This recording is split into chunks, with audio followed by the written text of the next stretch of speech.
We're going to read out of James chapter 4. Are you ready? Oh, yes. James 4, verse 1.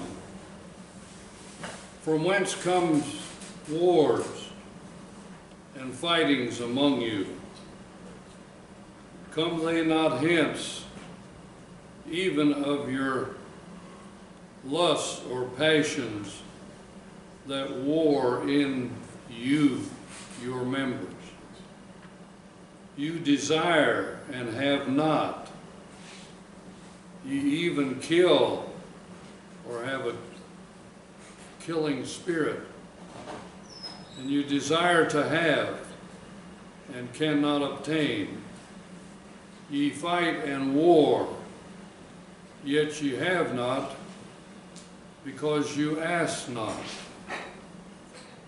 And then verse 3, ye ask and receive not, because you ask amiss, that you may consume it upon your own lusts, your own desires. Quite a reading of verses.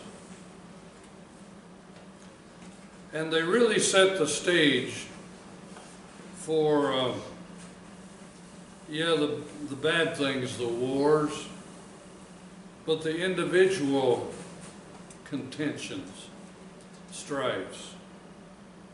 So the first point that we've pointed out is that wars and fightings and contentions come from our own personal passions, our own personal desires. And that is true in the smallest of things. Yeah, wars, but even in our smallest of things. And the second thing we pointed out, that all of this wars in our members. Within us, it's going on. And we have to be aware of that and careful of that. And when we understand what's happening, we can do a little better job.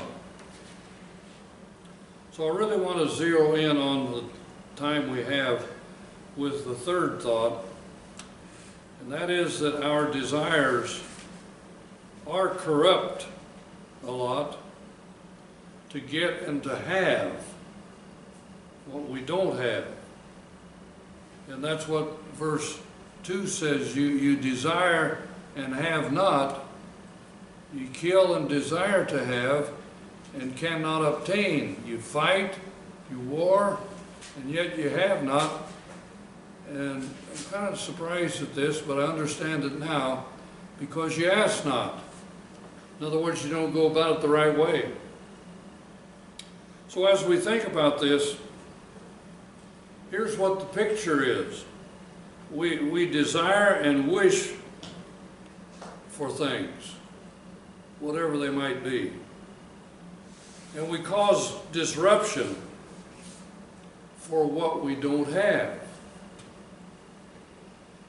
I guess you'd say this is the covetous side of the human being.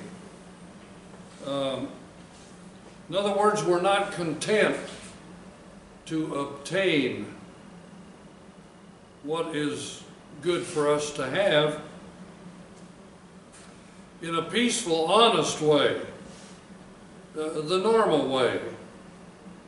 And I think you see this strife going on constantly.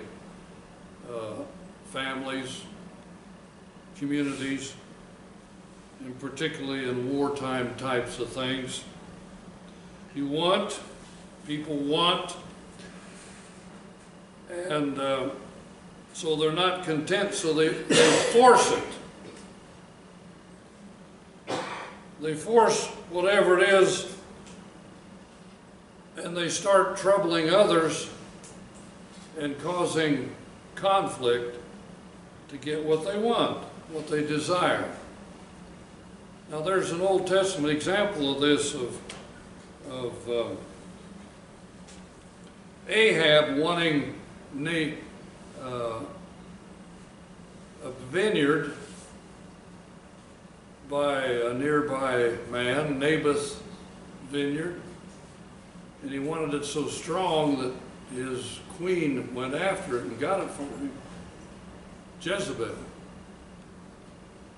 Well, he was glad now he had the vineyard. But the prophet came to him, and this was a woeful thing. And it wasn't long until Ahab and Jezebel paid the price for taking what didn't belong to them and all the strife that they caused in that process. So it's a popular and normal thing for individuals to do this, and even groups, church groups, community groups. I could name some things in this community.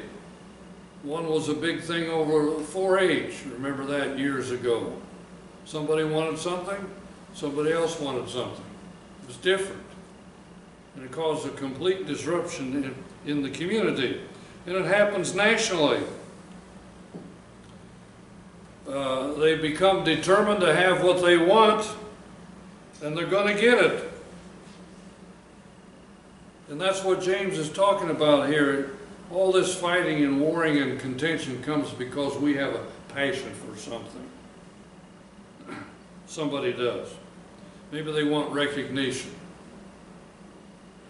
Somebody or somebody's wants recognition. So what did they do? They trouble everybody involved so that they can get some kind of recognition. Maybe it's property. The fights that go on over property lines. I mean, you've heard it and been aware of it. And I've wondered at times, fuss over just a few inches. And it is a fuss. Maybe it's certain friendships. Why are they friends? Why can I not be? And so things happen in regard to that. And nationally, we're having it right at the present. People fussing and fighting for something. They want, and they want more, and they don't have. When really, right where they are, they can have an abundance, and yet they're not satisfied. So what do we do? With this dissatisfaction burning inside of us, we try to force it. So then comes your contentions, your strife, your hard times. People are not content to have what they have and get what they are to get in the normal, peaceful, honest way. And that's what James is getting at here. They're not willing to accept the present. And I think we've all, fretted over some of these kind of things. Little, small, big, or whatever. But there's a right way to get and to have, and not to force it. So there's too much of this that's being forced, and that's where the contentions come. We desire, and that's why he says what he says there in verse 1. We desire, they want, can't be content. I had to learn to be content. Preachers, all kinds of people have to learn to be content. Sure cuts down on a lot of contentions. So that's why James says what he says here. You don't have, yeah? So now what are you going to do? You're going to force it? I thought I'd read this to you. President Eisenhower received a letter from an 8-year-old boy. Kevin was his name, Connecticut, and it read thus. After listening to news about the Cold War, This young lad said, I'm worried about the people in the world. In thinking it over, he said, I have a plan. He said, let's get all these leaders who want something, going to fight and all that, let's put them in a ring and let them fight it out by themselves. Leave the rest of us alone. Now that's war, yeah. But it's kind of the same thing. People in the community, people in families, people in churches, they want something that's they want for themselves, and strife is caused. Now here's another thought. You connect with God and ask of Him, and that's the answer to a lot of contention. Yeah. Bring God into the picture. That's what's necessary. So we ask God for His help. Yeah, there it is. We ask God for His direction. What should I do? How can I make a better living? And if you have an answer, Lord, and I work my part of it, we'll be content with that. So we ask God into the picture. And whatever His yes is, we'll be content. But we do our part by inviting God into our life's picture. And if He says no, and it becomes obvious, then we learn to be content somehow. And that's tough. You know that. We've all felt the struggle. So include God in all your wants. Well, that's kind of hard. Yeah, I know. Even preachers get into this. I get into discussions, did just yesterday. And I could tell right off what happened in that congregation. A lot of times, it's leadership wanting recognition in numbers. But all this may end up different than what you want by bringing God into the picture. But at least it'll be minus the strife and the contention that is so common. And I think this presses a button with all of us in some way or other. Because it just seems like there's those contentions out there that really don't need to be. Now, General Douglas MacArthur spoke one time at a graduating service at West Point. And in his speech, the general quoted Plato, for whatever that's worth. He says the effect that is this, that only the dead have seen the end of the war. And this is pretty much true. In these situations, the casualties, the thorough casualties, are the only ones that get out of the mess. And I think that's too bad. We're having it right now in our own national situations. A country giving us a hard time when they sit on billions and billions of what makes them rich. And that's true a lot of times. One big thing in church life, family life, whatever life, there is so much out there, so much that can be done, so much you can be a part of, that we don't have to force it in an unrighteous way. John F. Kennedy said, mankind must put an end to war, or war will put an end to mankind. In the same way with individuals. Put an end to it. Stop and be content. Here was another one, I guess kind of interesting. It has been said that the only thing history teaches us is that history teaches us nothing. Oh my. Yeah. So we need to connect with God. Connect with God and bring Him into the picture and learn some contentment that will really pay off. And here's the last thought. The big reason we don't receive is because most of the time we're selfish in what we're asking for. And that's what he says here in verse 3. You ask and receive not because you ask amiss, that you may consume it upon your own desires. I think the first half of life we learn a lot of these kind of things, that what we want is not really absolutely necessary, and what God wants for your life. But anyway, we have personal desires, that's pretty natural. But a lot of these are corrupt.